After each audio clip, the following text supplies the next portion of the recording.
Olá, sejam todos bem-vindos de volta. Está no ar o Ohana Podcast, um podcast que acolhe você e sua família. Eu sou a Thaís Emanuele e hoje a gente vai falar sobre saúde mental. A gente está no mês de Setembro Amarelo, onde a gente precisa ter aí vários cuidados com a nossa saúde mental. Quando se trata de mães que têm filhos atípicos, a gente sabe que isso afeta muito a nossa saúde mental. E para falar sobre esse assunto tão importante, hoje aqui a minha convidada é a Samila, ela é psicóloga aqui da Clínica Única Kids.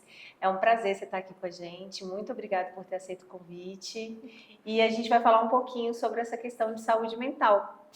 E eu queria que você começasse se apresentando e falando como é que você caiu nesse universo do autismo. Prazer, tá? Meu nome é Samela, né? Sou psicóloga, analista do comportamento. E eu caí nesse mundo, assim, vamos dizer. Quando eu finalizei o ensino médio, então eu estava buscando um contexto para trabalhar, porque eu já tinha decidido que eu iria ser psicóloga, né? E aí, em 2014, eu comecei a trabalhar numa creche. Então, no ano de 2015, eu entrei na faculdade. E no meu segundo semestre, eu comecei a pegar uma matéria de desenvolvimento infantil.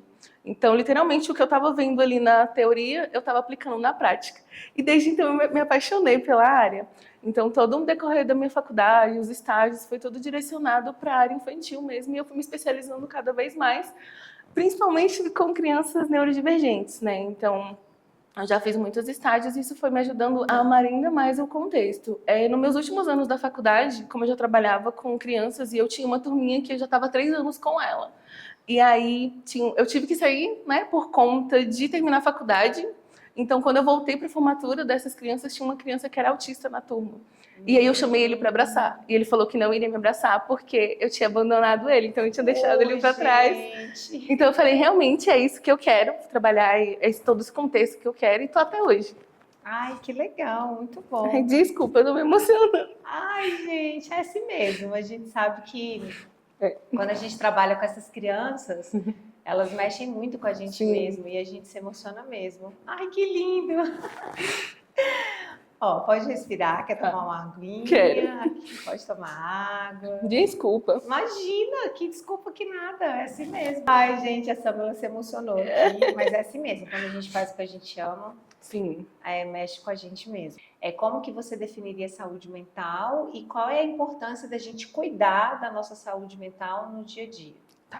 Eu defino a saúde mental como equilíbrio, né? Onde a gente tem um conjunto de emoções, sentimentos, desejos, comportamentos. Isso é fundamental para que a gente consiga lidar com as questões do nosso dia a dia mesmo.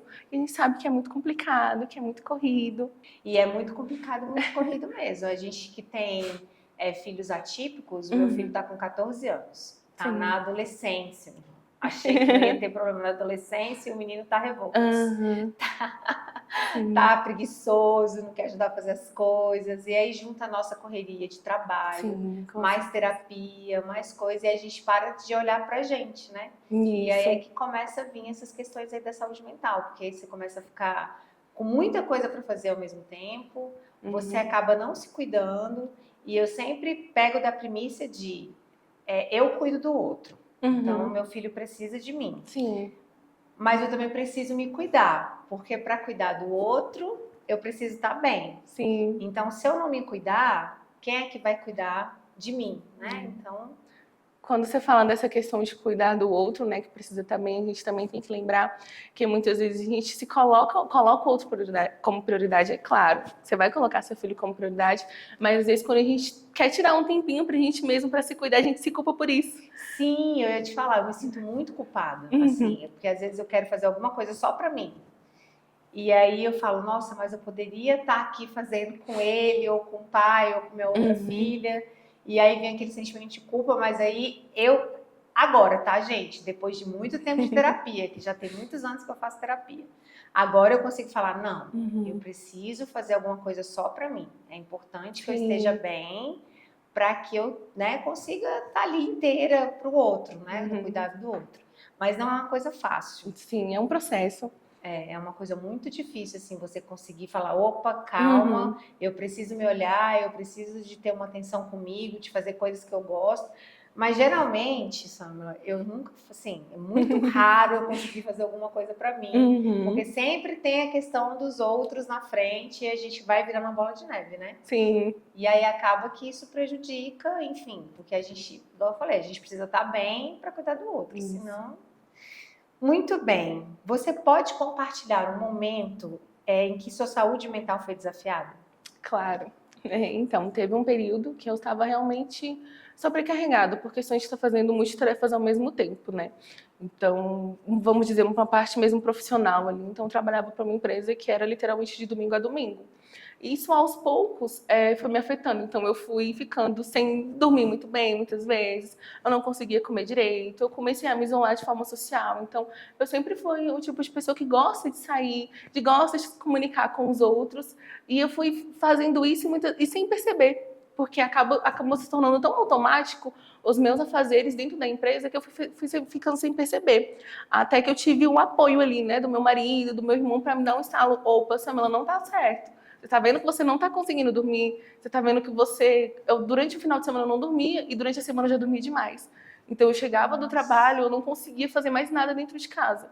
Minha casa vive uma bagunça e eu sempre levo essa frase comigo. Então, para que você saiba se a pessoa está realmente bem, olhe primeiro para a casa dela. Então, eu olhava para minha casa, meu irmão foi necessário que meu irmão virasse para mim e falasse: olha aqui, da porta da minha casa, olha como é que sua casa tá. Aí eu fiquei, meu Deus, realmente. Então foi um momento ali que eu tive ajuda da minha família, uma ajuda profissional também, é claro, para me auxiliar nesse processo e começar a conseguir organizar. Hoje em dia eu sou muito organizada, então eu tenho tudo bem organizadinho na minha agenda, tudo que eu tenho que fazer. Às vezes meu marido fala, isso não te causa ansiedade? Eu falei, não, pelo contrário, não me causa ansiedade. Me deixa mais confortável. Por quê? Porque eu sei o que vai acontecer, eu consigo me organizar para isso e eu sei que nem tudo vai sair como planejado. Então pode acontecer sim de eu me frustrar várias vezes por tentar organizar algo que não deu certo e tá tudo bem. Eu acho que o importante de organização, a gente eu que tenho um filho autista, eu vivo isso, né? Porque o Matheus é Uhum, de rotina. Então a gente tem que ter tudo bem organizado, estruturado para ele sentir uma segurança. Quando a gente tem essa quebra de rotina ou sim. que sai alguma coisa fora do planejado, que tem, gente, os imprevistos acontecem. Uhum, Aí hoje ele já consegue de uma forma mais tranquila ficar aí assim com a questão de quebra de rotina. Por exemplo, quando tem um feriado que não tem aula, uhum, aquilo ali já quebrou a rotina, porque ele já não vai sim. para a escola aquele dia que ele deveria ir para a escola. Quando ele era menor, ele ficava muito frustrado, ficava muito desorganizado. Agora eu já consigo avisar com antecedência, Uhum, mostro para ele que vai ter um feriado, que ele não vai ter aula. E aí, com essa antecedência, ele consegue ficar mais uhum, organizado, né? Com essa previsibilidade, ele consegue sim. ficar mais tranquilo. Mas eu também trabalho muito com questão de organização, com Uhum, rotina, porque senão fica todo mundo desorganizado na minha casa. E daí na minha né? casa todo mundo acostumou assim. Eu acredito que pelo fato também de eu trabalhar com crianças atípicas, isso me auxiliou também, porque às vezes Sim, os pais chegavam, falavam, eu tô com dificuldade de mostrar isso, ou determinadas questões para o meu filho. Eu não vamos fazer um quadro de rotinas ali, para organizar os horários, para colocar o que tem. E acabou que eu fui me adaptando a isso também, e é excelente. A gente consegue realmente prever ali o que vai acontecer e sempre ter uma outra alternativa caso aquilo não dê certo, né? sim. Da mesma forma que a gente tem para as questões positivas, a gente precisa ter para as questões negativas também.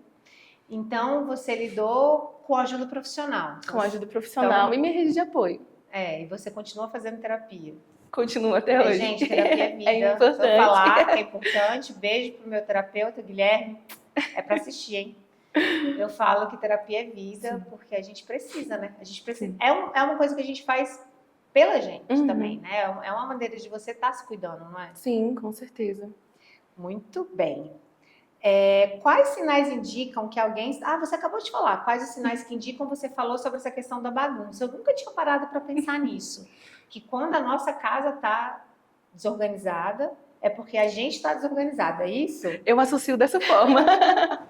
Então, uma das maneiras de mostrar que a gente está aí com a mente Uhum. desorganizada é a questão física, por exemplo, a nossa estrutura de casa. Isso. Também, eu associo dessa forma por conta que as pessoas elas têm mais facilidade de observar e absorver o que é concreto, né? Então, Uhum. quando a gente fala, às vezes, do irreal, ali, do imaginário, as pessoas têm um pouquinho mais de dificuldade.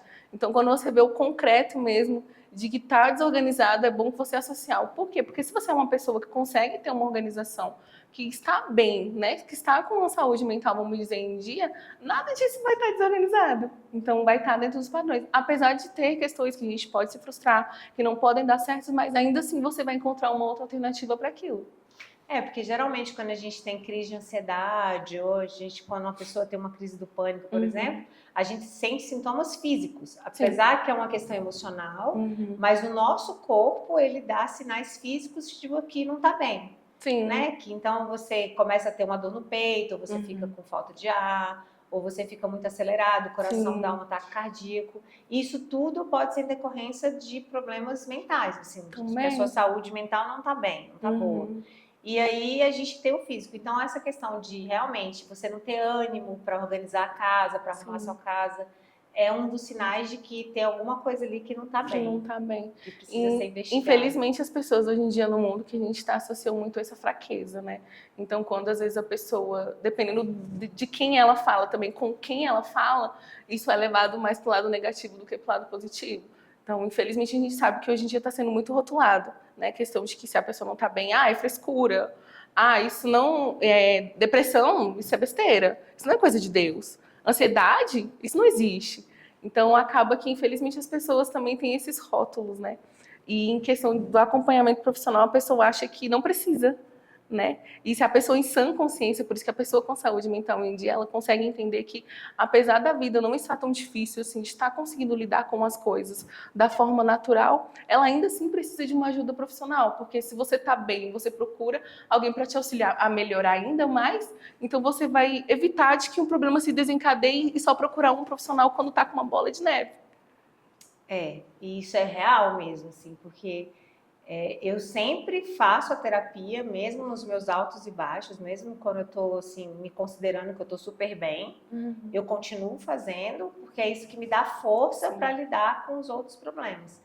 E realmente, você tem um preconceito muito grande, né? Tipo, você vai psiquiatra, só doido que vai. Ai, gente, dá vontade de pegar a pessoa e falar, em que mundo rótulos, você vive, né? Onde é que você está? E também achar que a gente tem que dar conta de tudo. Eu passei muito tempo da minha vida achando que eu tinha que dar conta de tudo. Que, né, que eu sou mãe, eu trabalho fora, eu tenho um filho atípico e que eu tinha que dar conta, e isso foi me adoecendo. Eu fui ficando doente mesmo. Porque a gente não tem que dar conta de tudo e tá tudo bem. E a gente tem que pensar que eu não tô dando conta de tudo e que tá tudo bem. Porque você vai ficar doente. Não é? Quando você tem todas essas questões aí que você tá nesse mundo louco, acelerado e que você não se cuida, uma hora você vai ficar doente. Então você tem que parar, respirar, procurar uma ajuda e falar, opa, como é que eu posso fazer para ir mais devagar, gente? Mais tranquilo. Desacelerar, né? Desacelerar. Hoje em dia tá tudo muito acelerado. E o que você diria para alguém que está passando por todo esse processo e que tem esse rótulo, esse preconceito? Conversou com uma pessoa que falou para ela que era frescura e ela ficou ali na dúvida. Vou procurar ou não um profissional? Que conselho você daria para essa pessoa? Vá, filho, procure um profissional, por favor. Então, hoje em dia a gente está numa questão em que as pessoas possuem muita informação e pouco conhecimento sobre, né? Então, o que as pessoas buscam ali quando muitas vezes não estão se sentindo bem?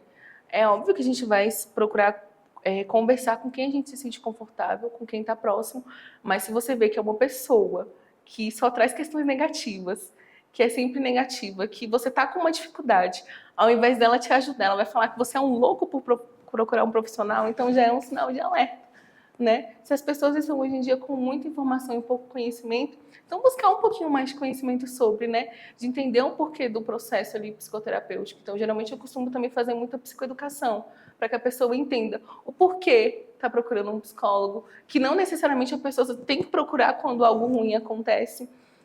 Quais os benefícios que isso vai te trazer. Então, as pessoas também têm essa ideia de que a gente pode ajudar de forma imediatista, né?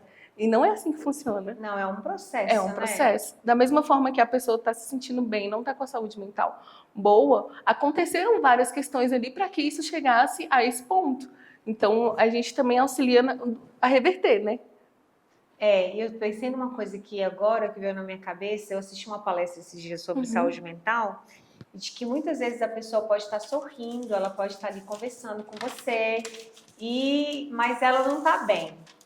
Então, assim, eu queria que você... Como é que eu posso perceber, assim, uma pessoa que está rindo ali comigo, mas que no geral ela não está bem, para que eu possa fazer alguma coisa para ajudar? Tem como a gente perceber isso? Eu acho que só se tiver intimidade, né? A maioria das vezes sim, né? Tem É. como perceber se realmente tiver intimidade. Eu, como psicóloga, no caso, eu consigo perceber com algumas questões comportamentais, né? Então, a gente conseguir identificar ali, sempre buscar também identificar qual é a rede de apoio que a pessoa possui. E realmente, muitas pessoas, por isso que as pessoas rotulam ansiedade, depressão, como sinônimo de fraqueza, porque muitas vezes falam, ah, pessoa, mas ela estava tão bem, né? E aconteceu isso, mas ela estava tão bem, ela demonstrava ser tão bem. Mas isso é uma máscara, né? Se você convive com uma pessoa próxima ali, que você sabe que ela, de certa forma, talvez é muito feliz, também tem alguma coisa de errado aí, né? Porque tudo em excesso faz mal. Então, se você tem um convívio com uma pessoa que sabe que ela tem um costume de sair, que ela tem um costume de fazer determinadas coisas, e ela para de fazer, aos poucos, começa a se isolar, é realmente a gente olhar o processo. Porque às vezes a gente só observa as coisas quando elas já estão quase explodindo, né? Quando já está bem no ápice. Então, realmente, é observar o processo. Momentos pequenos fazem muita diferença. Entendi. Observar o processo. É porque tudo é um processo. Até Tudo a é um medicação que a processo. gente começa a tomar, Sim. quando você começa a tomar medicação, você tem um Sim. tempo aí para a medicação começar a fazer efeito. E aí tem os efeitos colaterais, enfim. Tudo não é nada para hoje, para agora. Ah, eu comecei a fazer terapia, hoje já estou bem. Não, é todo um processo para descobrir. Isso. Porque você falou, a gente vai colocando máscaras, né? Uma chave que a gente consegue observar realmente são as mudanças de comportamento, né? Então, se a pessoa é mais sociável, se torna mais retraída. Se a pessoa chegava, tinha costume de conversar mais e para de responder. Às vezes a gente até fica nesse mundo tão tecnológico hoje em dia, né? As pessoas respondiam muito rápido, depois ela para de responder, depois ela demora a ter uma certa frequência de responder. Então, se ela tinha costume de expor a vida dela demais nas redes sociais, suponhamos, e expõe de menos. Então, todas essas pequenas mudanças de comportamento são alertas ali para a gente tentar identificar o que está acontecendo. Existe uma diferença entre ser um momento, né, algo que deixou a pessoa chateada, que deixou a pessoa frustrada, e ser algo realmente que está ali prejudicando a saúde mental. Eu estou pensando agora aqui nessas questões de mudança de comportamento. Muito interessante. Nunca tinha parado para pensar em olhar nessas mudanças de comportamento. Porque todo tipo de doença ou de estado que a gente dá sinais, né? Sim. A gente dá sinais. Então, essa mudança de comportamento, vou começar a prestar atenção. Gostei. Bom, agora essa daqui você vai me ajudar. Essa é para mim, gente. Essa pergunta que eu vou fazer é para vocês, mas essa vai ser diretamente, eu fiz porque eu queria muito saber. Que estratégia você recomenda para lidar com o estresse e ansiedade no dia a dia? Porque eu sou uma pessoa um pouco estressada, pouco, e muito ansiosa. Então, o que eu posso estar fazendo para melhorar aí no meu dia a dia essa ansiedade, esse estresse que a gente vai acumulando, né? Primeiro, acredito que pelo fato, como você já falou, já tem uma organização ali, né? Tem. Por conta do seu filho em casa, então isso já é ótimo. Mas como funciona essa organização também? É só você que faz essa organização? Você tem um auxílio de alguém para organizar? Tenho pouco, mas tenho. Porque Mas, geralmente as maiores coisas eu fico um pouco sobrecarregada. Sim. Mas assim, às vezes eu tenho preguiça às vezes de pedir, sabe? De falar assim, você pode fazer para mim? E também o tempo da pessoa é diferente do seu. Então, às vezes eu peço para fazer uma coisa, se a pessoa demora para fazer, aí eu vou lá e faço. Te entendo perfeitamente. Então, aí eu fico nessa de ficar sobrecarregada e de querer carregar o mundo nas costas. Só que eu já vi que eu não dou conta. Então, que já é um ponto positivo, de falar, opa, não dou conta e que tá tudo bem. Então, eu preciso de ajuda. Só que eu tenho dificuldade de pedir essa ajuda. Sabe? De pedir ajuda e de esperar que a pessoa faça. Porque você não pode fazer pelo outro. O outro, ele vai fazer no tempo dele, vai fazer diferente de você. E eu sou acelerado, aí eu quero que todo mundo à minha volta seja que nem eu. E não é. As pessoas são diferentes. Sim, eu acredito também que é por conta que muitas vezes a gente sabe exatamente o que fazer e, como você falou, que tem preguiça, né, de pedir para o outro, porque a gente já sabe exatamente o que fazer. Então, a gente vai pedir para o outro não vai fazer da mesma forma que a gente gostaria que fosse feito. E aí vem um pouquinho da frustração ali, do estresse ali, né? Então, realmente a gente às vezes evita. Mas isso é um pouco ruim, porque acaba que realmente dá aquela sobrecarga e faz com que você fique ainda mais estressada. Você tem que compreender que você consegue fazer de determinada forma. mas que o outro também pode fazer só que da forma dele. Então isso para mim também foi um processo para eu conseguir também, com a ajuda profissional, aprender e entender isso. E tá tudo bem, eu consigo fazer, eu preciso às vezes de forma imediata, eu consigo fazer de uma forma rápida, mas o outro também tem um tempo dele que às vezes não consegue fazer tão rápido assim. É isso aí, eu preciso aprender a fazer isso. Eu preciso aprender, eu acho que a palavra é ter paciência, porque eu preciso de ajuda. Sim. E aí, às vezes, eu falo com outro para fazer, a pessoa vai demorando, vai procrastinando, aí eu vou lá e aí quando eu já vi, eu já fiz. Aí eu falo, não, gente, mas não é para você fazer, é para você deixar o outro fazer, porque lá em casa somos 4 pessoas, então eu, meu marido, minha filha e o meu filho. Então, assim, 4 pessoas, tem que dividir o trabalho para 4 pessoas. Só que eu faço o trabalho de 3, por exemplo. Então, quem me ajuda mais é minha filha mais velha. Mas, assim, às vezes ela tem o ritmo dela, ela é mais devagar, ela, né, mais tranquila. Sim. Eu sou muito acelerada, ela é mais tranquila. E aí, às vezes, eu vejo que eu tô fazendo as coisas que era para ela fazer, eu falo, opa. Aí eu tenho que ficar me policiando. Porque se eu não me policiar... Era igual, muitas vezes meu marido também falava a mesma coisa. Eu pedi para ele fazer algum favor dentro de casa, aí ele demorava e você demorou, eu mesmo fiz. Aí ele, tá vendo, eu não faço porque você pede, vai lá e faz. Então você tem que entender que da mesma forma que você tem trilhares de coisas para fazer, eu também tenho. E a gente se organiza, então hoje em dia lá em casa é tudo dividido. Então a gente se organiza e eu consigo fazer. E eu, realmente. Então, apesar de a gente morar junto, né? Então tem meu irmão também que mora com a gente tá todo mundo em família, mas tudo é bem organizado lá em casa, tudo é bem dividido. Então, eu também tenho o meu próprio tempo e ele também tem o dele. Então, a gente tem, por exemplo, na sala tem uma televisão, no quarto tem outra. Então, às vezes eu quero assistir uma coisa, ele quer assistir outra. Então, a gente tem esse tempo. A gente mora junto, mas a gente também tem um tempo para si mesmo, né? Para se cuidar. O tempo individual, né? Com certeza. Eu atropelo muito isso, sabe? Eu tenho o individual, mas aí eu vou e faço uma coisa para um, faço uma coisa para o outro, e para o outro. Quando eu vou ver, eu estou fazendo um monte de coisa, eu falo, opa! Mas assim, eu acho que terapia é bom por isso, porque há uns anos atrás eu não via essa sobrecarga. Tipo, eu sempre fui sobrecarregada, mas eu não conseguia enxergar. Hoje eu já consigo enxergar o porquê da minha sobrecarga e que eu preciso dar um tempo e que eu preciso deixar as pessoas fazerem. Não é uma coisa fácil, mas é um exercício que você tem que fazer diariamente para você conseguir falar, não, a Thaís respira, quieta, que a pessoa vai fazer. Eu tenho dificuldade, mas pelo menos a terapia me ensinou a ver que isso é importante, que eu preciso me policiar para deixar o outro fazer por mim. Né? Essa dificuldade do outro cuidar de mim, é como eu falei lá no início, eu cuido do outro, mas quem cuida de mim? E se eu não deixo o outro cuidar de mim, aí, como é que faz? Essa questão que você comenta assim também, sobrecarga de ir fazendo as coisas, eu fui percebendo também aos poucos, além da terapia com meu marido também, porque eu era extremamente analítica quanto a questões de coisas dentro de casa. Então, se até a questão de organização da louça, eu tenho isso também. Então, se eu organizasse tudo e ficasse uma coisa fora do lugar, eu já me estressava. Ele falava, você é muito estressada, eu não sei fazer do mesmo jeito que você sabe. Então, você tem que entender isso. Então, foi preciso também que ele me falasse comigo dessa forma. Opa, Aí, hoje em dia, quando eu peço, você pode fazer isso? Aí ele, posso, mas... Aí eu, não, tudo bem. Aí quando ele faz, ele, tá vendo, amor? Olha, eu fiz isso aqui. Eu, não, tá ótimo, muito obrigada. Porque já ajuda, Sim, né? claro. Toda ajuda é válida. Claro, toda ajuda é válida. E a gente precisa deixar ser ajudada, né? Sim. Você acha que você é muito parecida comigo. Você quer fazer as coisas... eu quero resolver tudo de uma vez, fazer logo tudo para ficar livre. E não é assim. E meu marido é totalmente diferente de mim. Ele é meu oposto. Que a minha filha fala assim, mãe, como é que você casou com uma pessoa completamente diferente de você? Você e meu pai são completamente diferentes. Mas eu falo, né, mas é as nossas diferenças que nos completam, Sim, né? é um equilíbrio, né? Mas a gente é muito diferente. E eu sou muito acelerada e ele é muito devagar.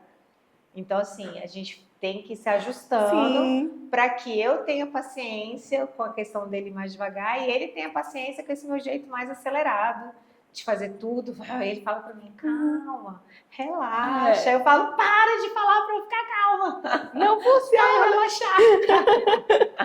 Não quero ficar calma, não quero relaxar. Mas muito legal. Agora, uma coisa também muito interessante, que eu acho que isso é uma pergunta muito atual. Como é que o impacto das redes sociais e da tecnologia está impactando na saúde mental? essa questão de muita tela, que a gente está num debate muito grande aí sobre crianças, né? Ficar com tela é uma coisa também que às vezes me deixa culpada, porque às vezes eu vou fazer alguma coisa em casa e aí eu deixo o Matheus com tablet, mais do que eu gostaria que ele ficasse com tablet, mas às vezes eu não tenho opção. Às vezes eu preciso resolver alguns problemas e ele precisa de ficar ali no tablet. E vira e mexe eu me sinto culpada, e vira e mexe eu falo, ai, me dá o tablet, você tá com tablet demais. E aí tem hora que eu falo, não, pode ficar. Eu acho que bagunça a cabeça do menino, né? Eu falo, minha mãe deve pensar, minha mãe, gente, o que ela quer da vida? Ela quer que eu fique com o tablet ou ela quer que eu fique sem? Inclusive, recentemente eu fiz até uma palestra sobre a redução do uso de telas, né, para crianças atípicas ali, dicas e autocuidado. E quando a gente fala essa questão da telas, é porque hoje em dia a gente está sendo passado, como eu comentei, né? Muita informação e pouco conhecimento sobre. E as pessoas querem passar o tempo todo uma vida perfeita, né? Então você pode observar que o que chama mais atenção atualmente ou é aquela pessoa que tem uma vida perfeita, ou, vamos dizer ali, aquela pessoa que tem uma vida muito problemática. Né? Então são extremos ali que chamam a atenção. Agora quem está ali no meio termo quer se encaixar em algum desses extremos. Então acaba que a tecnologia impacta muito nisso, porque a gente busca sempre, sabe aquele estado que é a grama do vizinho, né? Sempre mais verde. Então a gente sempre busca olhar o outro.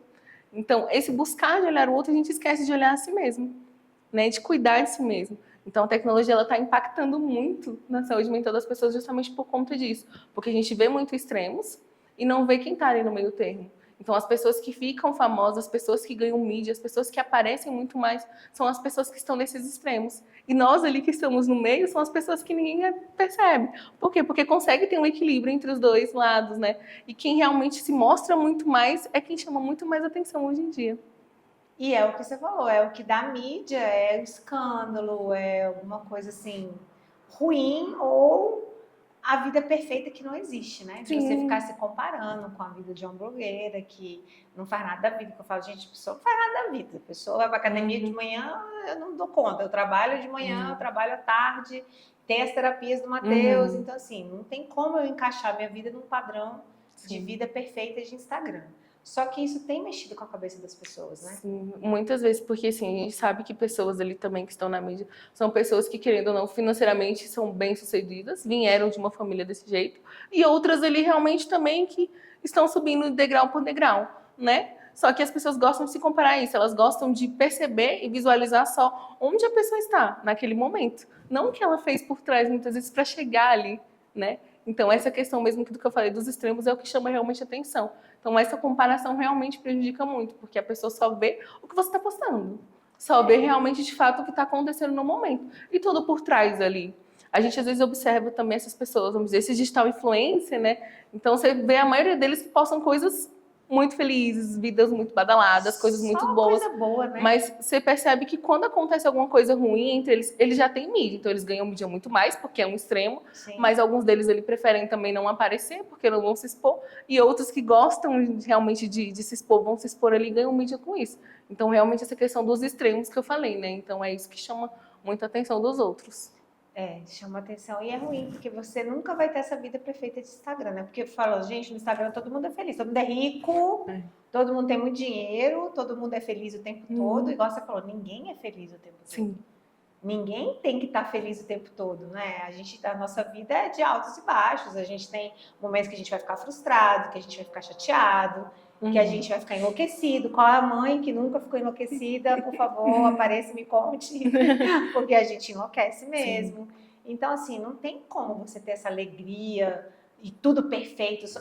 Gente, a pessoa não vai postar coisas, como você falou, do dia a dia, assim, ruins, ou não, vai postar coisas diferentes e coisas que chamam a atenção para dar mídia. Então, não tem como ficar comparando. Mas eu já me vi me comparando, sabia? Não por agora, mas quando saí as redes sociais, eu ficava muito tempo e olhando e vendo. Depois eu falei assim, gente, estou perdendo meu tempo. Né? Eu poderia estar fazendo outra coisa. Sendo um produtivo. Do que ficar aqui acompanhando uma rede social que não vai dar em nada para mim, não vai acrescentar em nada. Então, assim, mas eu acho muito difícil as pessoas caírem nessa real, assim, de... E você pode perceber, assim, que as pessoas geralmente que são muito famosas são aquelas pessoas que postam rotinas, mas que são aquelas rotinas perfeitas. Mas realmente quem posta a rotina real ali não tem tanta visibilidade assim. Porque vai pensar, é comum, todos nós somos comuns. Só que a diferença é que a pessoa ela só idealiza algo. Então, por você também querer aquilo, então às vezes vem disso essa questão da comparação, né? De realmente querer ser igual àquela pessoa, estar com a estabilidade que aquela pessoa tem. Sim, você falou que você fez um curso, deu um curso que você deu dicas. Uma palestra. Por favor, eu quero as dicas. Porque eu sou uma mãe comum, tá? Eu não sou perfeita.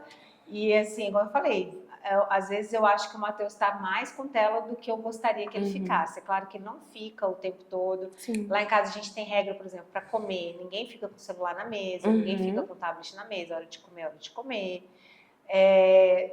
Ele faz outras atividades quando ele está em casa, porque ele estuda de manhã e faz terapia todos os dias à tarde. Então, ele tem uma rotina bem puxada.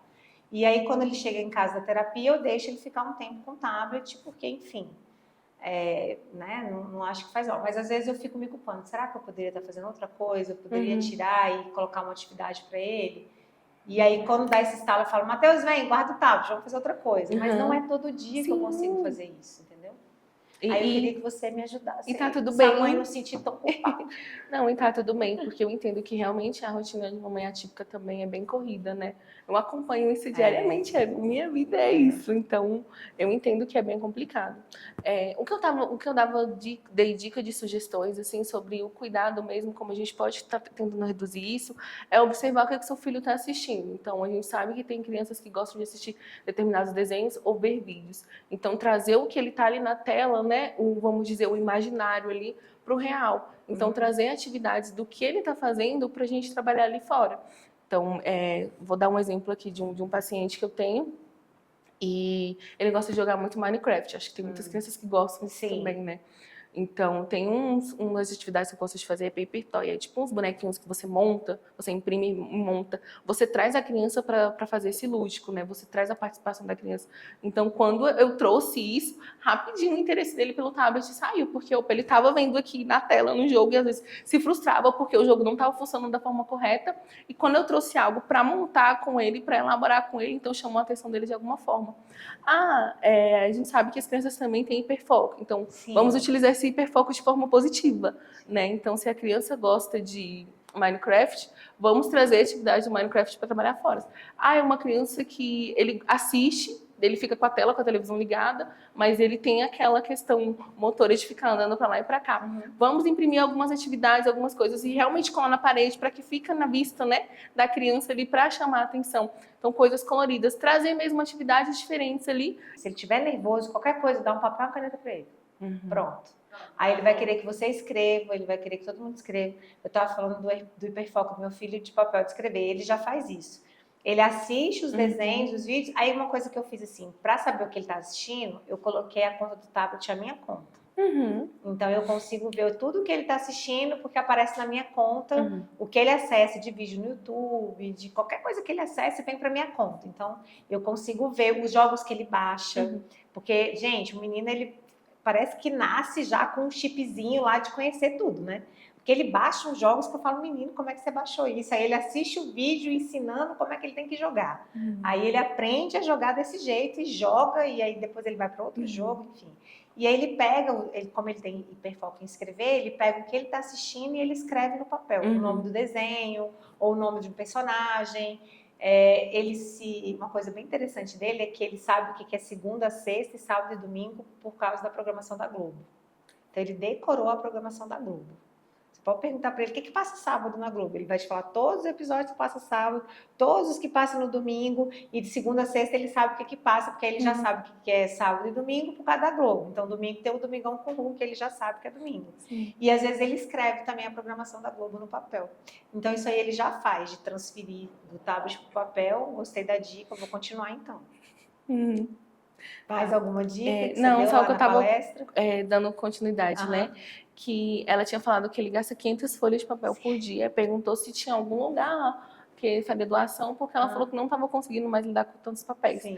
E ele faz muitas coisas bem legais. Ela mandou foto, então são molduras mesmo. Que legal. E aí ela disse que ficou muito preocupada, porque ele fez a edição de um vídeo, postou no TikTok e deu mais de 600 visualizações em menos de 1 hora. Nossa. E aí ela disse que ficou muito preocupada, né? Porque a gente sabe como é que tá esse meio Sim. tecnológico hoje em dia. E quis tirar de uma vez. E eu, não, pelo amor de Deus, não faz isso, porque senão ele vai se frustrar ainda Sim. mais e vai ficar muitas vezes pior. Se é algo que é produtivo, que é legal, a gente às vezes tem exposições, coisas assim, busca lugares que ele pode expor as artes que ele Sim. faz. Então, realmente, mostra o interesse pelo que ele tá fazendo, pelo que ele tem de hiperfoco ali no momento. Então, a gente conseguir converter esse hiperfoco de forma benéfica, né? Porque às vezes ele pode ser muito bom e pode ser muito ruim também. Então, a gente precisa trabalhar isso. Então, era isso que eu tava dando de dica para as mães que estavam assistindo. Não dá para tirar de uma vez. Pensa assim, você consegue tirar o açúcar da sua vida? Eu não consigo tirar de uma vez, gente. Estou penando para tomar café sem açúcar. Ô, dificuldade, meu irmão. Difícil. Então, assim, não dá para tirar de uma vez. Sim. O Matheus, ele ficava com tablet na escola também. Ele estuda de manhã. Tem um monitor que acompanha ele. E aí ele ficava, tipo, 3 horários na sala com os colegas. Os outros 3 horários ele ficava com o tablet. E aí, desde o meio do ano para cá, que o tio Dan, que é o que acompanha o Matheus, ele vem diminuindo o tempo de tela. Mas ele veio num processo diminuindo. Aí a gente está agora num cenário que ele fica 5 horários em sala de aula e só 1 horário com a tela. Nossa, que então, legal. De 3 diminuiu para 1 horário só. Só que no início ele ficou chateado, ele chegava em casa bravo, ele ficava, né, muito chateado. Frustrado, porque tá tirando um negócio que ele estava acostumado. Mas ele foi tirando aos poucos e agora ele sabe que é só 1 horário com tablet e ele tá bem. Agora ele tá bem. Depois que ele ficou chateado, que ele ficou bravo, agora ele já tá ficando bem. Igual, uma outra questão também, veio uma mãe questionar sobre, meu filho não gosta de ir pra escola, mas eu descobri esses dias que ele foi com o tablet dentro da mochila e ficou a manhã todinha. Então a diretora me ligou falando que, nossa, que bom, né? Aí foi descobrir porque eu tava com o tablet. Ok, é muito tempo de tela, mas se ele não gosta de ir pra escola e tá indo pra escola com o tablet, tá tudo bem. A gente vai trabalhando isso aos poucos. Então, realmente é não retirar de uma vez. Porque a gente também não consegue lidar com as frustrações, imagine, né? As crianças. A gente tá muito apegado, né? Celular e tudo, que a gente resolve tudo com o celular. Como é que você vai ficar sem? Você não vai tirar o celular de uma pessoa e falar, não, você vai ficar sem celular agora. Né? Tirando as pessoas mais velhas, que não têm esse apego todo com o celular, para gerações mais novas isso é muito difícil, né? O celular, o tal já quase com a extensão do corpo. Né? Não fico sem. É quase a extensão. Dá pânico quando você está sem o celular. Fala, cadê meu celular? Muito bem.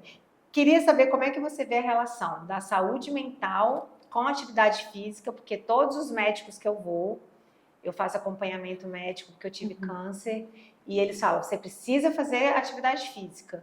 Como é que isso está relacionado, assim, por que é bom a gente fazer essa atividade física para o nosso cérebro, assim, falando em termos de saúde mental, né? Sim. Vem também por conta de que, igual eu comentei, as pessoas elas acreditam muito mais no que é concreto, né, do que é real. Então, não estou falando da questão de você ter um porte físico ali exemplar, mas realmente se você se olha no espelho e você se sente bem, né, se sente confortável com aquilo, então automaticamente sua saúde mental também vai estar boa. Lógico que a alimentação também complementa isso, o cuidado, então você conseguir se organizar, ter um próprio tempo para você. Então é realmente essa questão de que a gente consegue e compreende mais quando a gente vê. Então, se você se olha e se você se sente bem, é ótimo. Lógico que eu recomendo também, né, fazer exercícios, que é muito bom, realmente. O que a mente, muitas vezes, o que a mente representa no corpo, né?